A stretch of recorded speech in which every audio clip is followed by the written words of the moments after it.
大家好，我是马念先。那是什么样的契机让我开始创作呢？其实说起来蛮好笑的，就是大学的时候有一天，就是几个我们以前糯米团的团员在这个百货公司啊，看到一个音乐比赛的海报，然后当时呢，那个海报的这个代言人是林嘉欣，然后我们的团员觉得说，哇，这个好清新，好脱俗哦，我们去参加这个比赛好不好？所以于是我们就为了参加这个比赛，然后开始写了一首歌，然后之后就踏上了这条创作的路。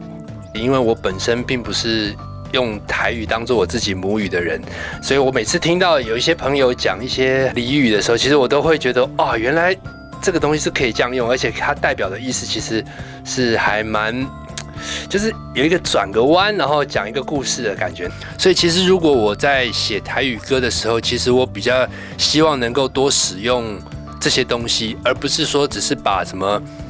比如说我爱你啊，我爱你，就这种句子用在上面，不是把国语歌曲转化成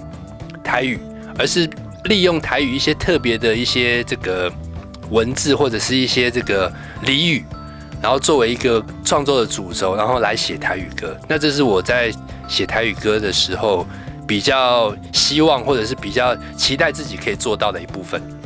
我觉得其实台语是一个蛮有趣的一个语言啦，就是它的这个就是一些什么平仄啊什么这些东西几声几声的，其实跟国语是有非常大的不同。那如果有心要去创作这个台语歌曲，我觉得可以尽量朝这个方向去试试看，因为比如说你只是把中文转化成台语这件事情，其实或许会有更多人做的，已经做了很多了，可以试着看看可不可以用另外一个方向一个角度，比如说去研究它的这个音调的这些不同，然后去试试看，因为用台语创作其实可以写出蛮多跟国语不一样的东西。那我觉得如果对台语创作有兴趣的朋友，可以朝这个方向试试看。